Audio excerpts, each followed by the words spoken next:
돈은 자산이 아니라 빚. 금융위기가 악화될수록 부자들은 그동안 비밀로만 간직하고 있던 돈의 새로운 규칙을 감추기 힘들어진다. 결국 부자들은 자신들의 음모를 완수하기 위해 노력할 것이고, 따라서 이 혼란의 끝에서는 모든 이들이 경제적 종말, 빈곤의 지옥에 처하고 말 것이다. 기독교에서는 인류의 종말을 아포칼립스라고 한다. 그리스어 아포칼립테인에서 온 말로 베일을 걷다라는 뜻이다.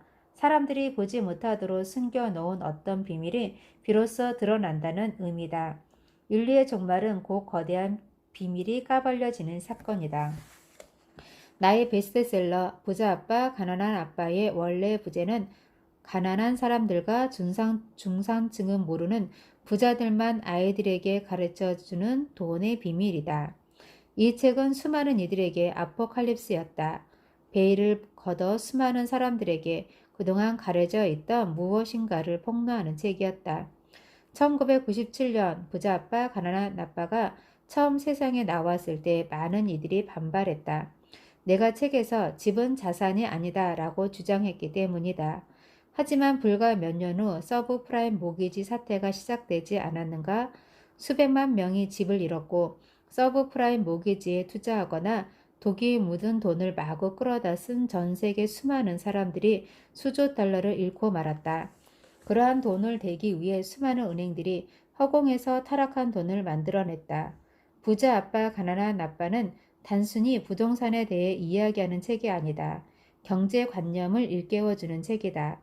부자 아빠가 아들에게 남몰래 가르쳐주는 금융 지식을 담은 책이다.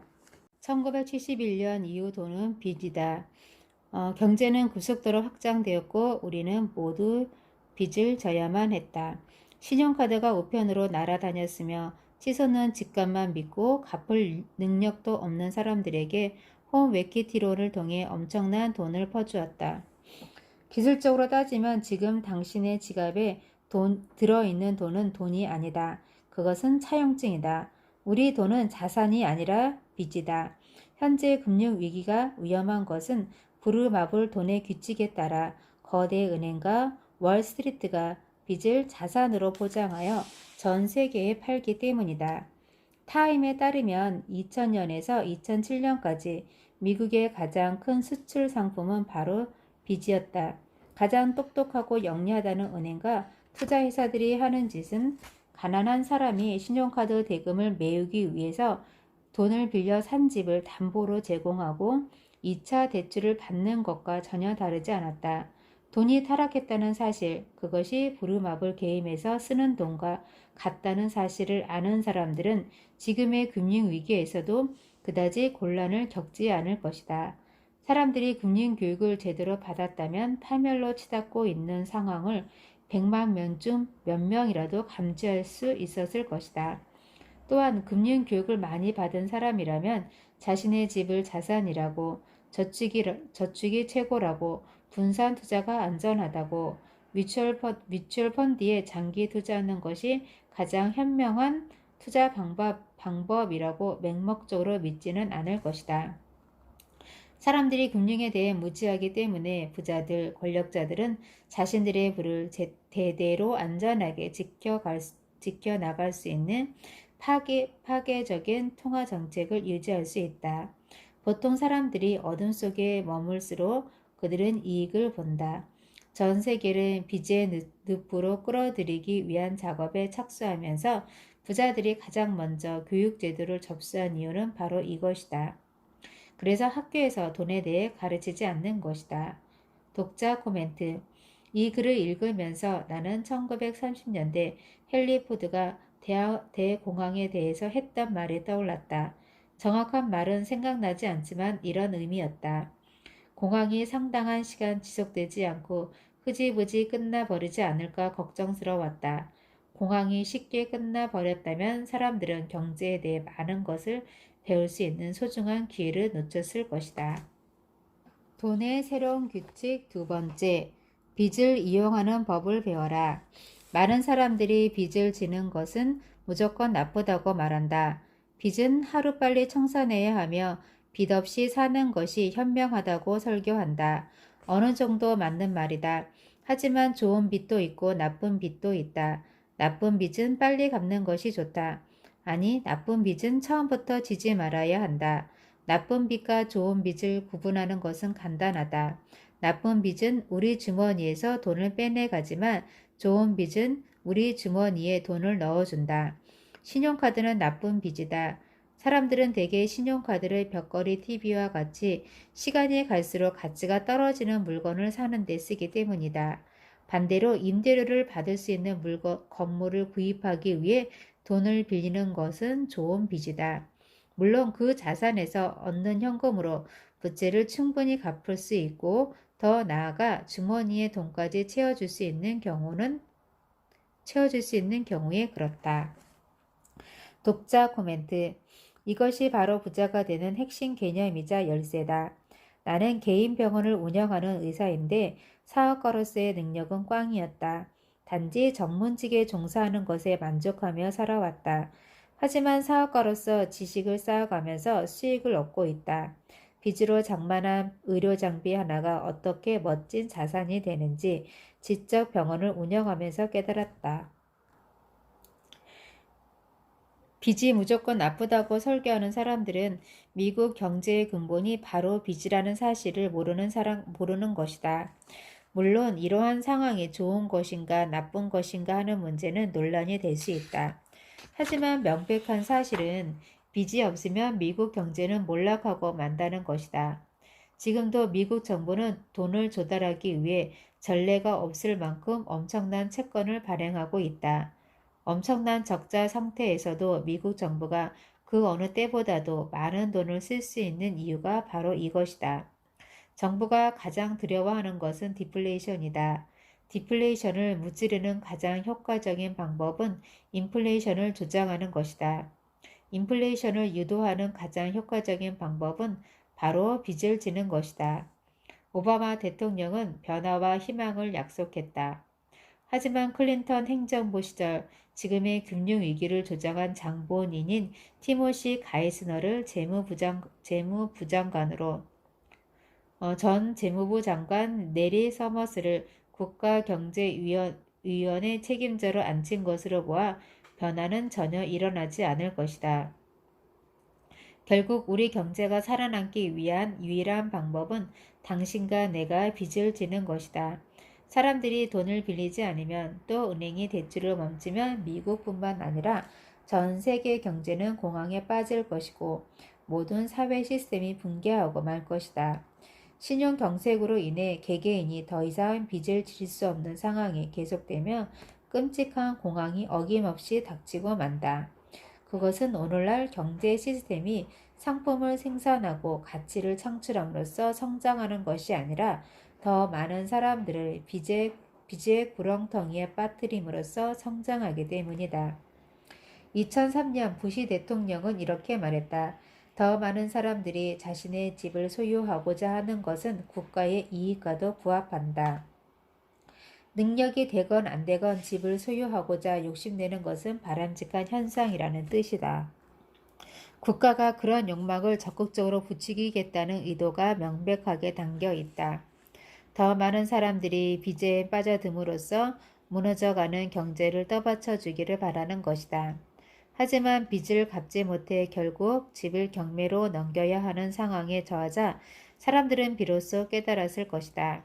은행이 국가가 담보로 원한 것은 집이 아니다. 집은 자산이 아니다. 그들이 담보로 잡고 싶었던 것은 바로 당신이다. 국가가 원한 것은 집이 아니라 대출 이자를 갚을 수 있는 당신의 능력, 죽도록 일할 수 있는 당신의 노동력이다. 물론 빚이라는 칼날을 턱 밑에 대고 사는 것은 곧 그 칼날에 죽을 수도 있다는 의미다. 2007년 신용카드 빚과 홈 웨키티론 전체 금액이 최고조에 다다랐을 때 미국은 물론 전 세계 모든 나라들이 더 이상 빚을 늘릴 수 없는 지경까지 다다랐다. 1997년 부자 아빠 가난한 아빠에서 내가 집은 자산이 아니다 라고 주장했던 이유를 수백만 명이 직접 몸으로 깨달았을 것이다. 은행은 절대 망하지 않는다. 1957년 미국 달러에 우리가 믿는 신 안에서 라는 문구가 새롭게 들어갔다. 그리고 1971년 금태환 제도가 폐지되었다. 베니티 페어 최신호에 따르면 1971년 이후 지금까지 달러의 구매력은 87%가 떨어졌다고 한다. 앞에서 말했듯이 모든 불안화폐, 즉 정부가 찍어내는 부르마블 돈은 결국 원래의 가치인 0이 된다. 1970년에는 1000달러로 금을 28온스 정도 살 수 있었지만 2009년 3월에는 1온스를 사려면 900달러 정도를 줘야 한다. 40년 전에 사둔 100만원어치 금을 지금 팔면 2,500만원 정도 받을 수 있다는 뜻이다. 1924년 돈의 타락을 경고했던 존 메이너드 케인스는 금을 야만적인 유물이라고 평가절하했다. 하지만 그것은 1971년 돈의 규칙을 바꾼 뒤 연방준비제도와 미국 정부가 돈을 얼마나 타락시킬 수 있는지 알지 못했기 때문이었을 것이다. 1952년 한 가정의 가처분 소득, 가로 열고 세금, 이자 등 비소비성 지출을 뺀 나머지 소득, 가로 닫고에 대비하여 부채가 차지하는 비율은 40%도 채 되지 않았다. 다시 말해서 세금이나 이자 등을 모두 내고 남은 돈이 100만 원이라면 이 중에서 40만 원 정도만 빚을 갚는 데 썼다는 것이다. 하지만 2007년 부채 비율은 133%다. 100만 원을 벌어서 133만 원을 빚으로 갚아야 한다는 것이다. 임금은 오르지 않기 때문에 사람들은 신용카드 돌려막기를 하거나 집이 있는 사람은 홈에퀴티론을 통해 계속 돈을 빌려서 살아갈 수밖에 없는 상황이다. 오늘날 미국의 소비자 부채는 256조 달러에 육박한다. 가장 똑똑한 사람들이 모여 있다는 은행도 다를 바 없다. 1980년 미국 은행들의 부채는 GDP의 21% 정도를 차지했으나 2007년에는 116%를 기록했다. 100만 원을 벌어서 116만 원을 갚아야 하는 것이다. 2004년 증권거래위원회는 5개 대형 은행의 지급 준비율을 12대 1까지 낮출 수 있도록 허용했다. 물론 이 조치는 경제를 살리기 위한 것이었다. 이것은 곧 필요한 만큼 돈을 더 찍어낼 수 있도록 정부가 허락했다는 뜻이다. 지급 준비율을 12대 1로 낮추면 은행은 1달러만 가지고서 사람들에게 12달러를 빌려줄 수 있다. 최대 규모의 은행들이 12대 1로 돈을 빌려주기 시작하면서 시장에 더 많은 돈이 들어왔다. 부르마블 게임의 규칙이 현실에서도 그대로 적용되고 있다는 생각이 들지 않는가? 은행은 절대 망하지 않습니다. 돈이 떨어지면 종이에 금액을 써서 필요한 만큼 돈을 만들어 쓰십시오. 문제는 이들 거대 은행들이 거의 무제한으로 돈을 찍어냈음에도 경제가 살아나지 않았다는 것이다. 상황은 점점 악화되고 있다. 돈의 새로운 규칙 세 번째, 현금 흐름을 통제하는 법을 배워라. 경제적으로 안정된 삶을 누리고 싶다면 현금 흐름을 통제하는 법을 배우고 전 세계적으로 직업과 사람과 돈이 어떻게 이동하는지 그 흐름을 읽을 줄 알아야 한다. 그 많던 돈은 다 어디로 갔을까? 앞에서 베트남의 과일 장수 이야기를 한 것은 경제 혼란기에 돈의 흐름을 어떻게 쫓아야 하는지 설명하기 위해서였다. 2009년 3월 2일 다우지수는 299포인트 하락하여 6,763포인트가 되었다. 2007년 10월 9일 14,164포인트에서 절반 이상 떨어진 것이다. 이것은 곧 돈이 주식시장에서 빠져나갔다는 뜻이다. 과일 장수가 피아스터 대신 달러로 받고 이것을 다시 금을 바꾼 것과 같다.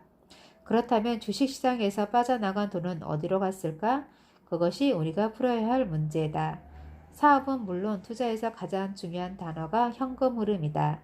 금융 지식을 쉽게 익힐 수 있도록 내가 개발한 게임의 이름이 캐시플로, 즉 현금 흐름인 것도 바로 이 때문이다.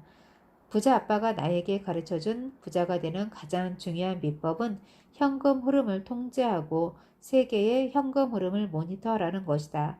세계의 현금 흐름을 얻기 위해서는 다음 세 가지를 잘 관찰해야 한다. 1. 일자리. 일자리를 찾아 국경을 넘는 일이 갈수록 빈번해지고 있다. GM이 파산하자 디트로이트에서는 수많은 일자리가 사라졌다. 이것은 곧 디트로이트 경제가 무너진다는 뜻이다. 2. 사람들은 대개 일자리가 있는 곳을 향해 움직인다. 사람들이 빠져나가는 곳이 아니라 사람들이 모여드는 곳에 투자해야 한다. 3. 현금. 베트남에서 과일 장수가 피아스터를 달러를 금으로 바꾼 것은 세계 어디서나 쓸 수 있는 돈을 갖기 위한 것이다. 지금도 이런 일이 수없이 일어난다. 주식시장이 폭락한 것은 현금이 주식시장에서 빠져나와 저축, 채권, 금 또는 집안의 금고로 들어갔기 때문이다. 스스로 돈을 찍어내라. 빚을 이용하는 법을 배우는 것은 우리가 부자가 되기 위해 꼭 알아야 하는 가장 중요한 기술 중 하나다. 빚도 현금 흐름처럼 훌륭한 금융수단이 될 수 있다. 학교에서 돈에 대해 가르친다면 학생들에게 좋은 빚과 나쁜 빚이 어떻게 다른지 알려줘야 한다. 은행 계좌에서 현금이 빠져나가는 빚이 아니라 은행 계좌로 현금이 들어오는 빚을 사용하는 법을 가르쳐야 한다. 좋은 빚을 효과적으로 쓰기 위해서는 금융 IQ를 높여야 한다. 지금 우리가 쓰는 돈 자체가 빚이기 때문에 빚을 현명하게 사용하는 법을 알아야 우리 경제도 더욱 튼튼해진다.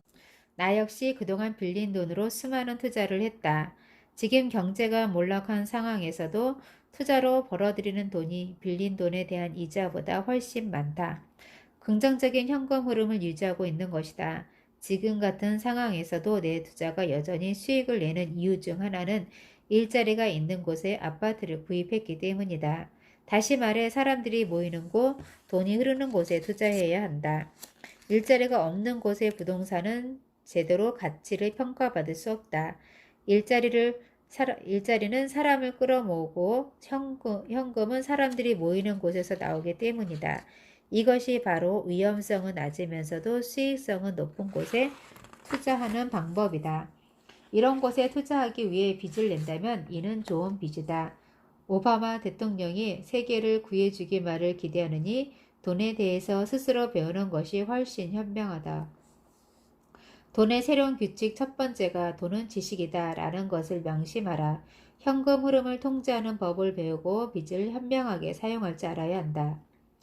또한 전 세계 일자리, 사람, 돈이 어디에서 어떻게 흐르는지 읽을 줄 알아야 된다. 현금 흐름을 통제하는 법과 빚을 이용하여 돈을 버는 법을 쉽게 가르쳐주기 위해 나는 캐시플로우라는 보드게임을 만들었다. 캐시플로우는 부루마블의 확장판이라고 할 수 있다. 이 게임에는 3가지 버전이 있다. 레벨 1, 캐시플로우 퀴즈, 5에서 12세 어린이용. 어릴 때부터 자연스럽게 돈을 사용하는 법을 익힐 수 있도록 만든 놀이다. 글이나 숫자보다는 그림이나 색깔을 이용해 돈의 기본적인 규칙과 흐름을 익힐 수 있다. 레벨 2, 캐시플로우 101, 투자의 기본. 자산과 채무가 어떻게 다른지 이해하고 빚을 현명하게 사용하는 법을 익히는 놀이다. 회계의 원칙과 투자의 원칙을 통합하여 배울 수 있다. 레벨 3, 캐시플로우 202, 기술적 투자. 심하게 요동치는 시장에서 살아남는 투자 원칙을 익힐 수 있는 놀이다. 호황기에는 누구나 쉽게 수익을 내지만 시장이 몰락할 때는 수백만 명이 수조 달러를 날린다. 이 게임을 통해 호황기 시장에서 수익을 내는 법은 물론 불황기 시장에서도 수익을 내는 법을 배울 수 있다. 전 세계적으로 수천 개의 공식적, 비공식적 캐시플로우 클럽이 있으며 이곳에서 무료로 또는 약간의 돈을 내고 게임을 즐길 수 있다. 주변에 이런 클럽이 없을 때는 직접 사람을 모아 운영하면 된다. 남에게 직접 가르치는 것은 지식을 자기 것으로 만드는 가장 확실한 방법이다. 은행은 절대 망하지 않는다는 것을 명심하라. 당신이나 나는 망할 수 있어도 은행은 절대 망하지 않는다. 은행은 스스로 돈을 찍어낼 수 있기 때문이다. 좋은 소식이 하나 있다. 우리도 돈을 찍어낼 수 있다. 다음 장에서는 금융 지식을 활용하여 돈을 어떻게 찍어낼 수 있는지 설명하고자 한다. 빚을 이용할 줄 알고 현금 흐름을 통제하는 법을 알면 된다. 독자 코멘트. 이 글을 읽으면서 새삼 깨달은 사실이 있다. MBA를 따기 위해 엄청난 돈을 내고 들어간 경영대학원의 고급 회계나 금융 수업에서도 현금 흐름에 대해 전혀 배우지 못했다는 것이다. 장부를 읽고 숫자를 맞추는 법을 가르쳐 주었을 뿐이다. 부를 만들거나 구축하기 위해서 반드시 알아야 하는 현금 흐름에 대해서는 하나도 가르쳐 주지 않았다. 대학원에서 가르칠 수 있는 내용이 아니라고 생각하는 것일까? 다음 시간에는 제4장 우리 부를 빼앗기 위한 음모로 시작합니다.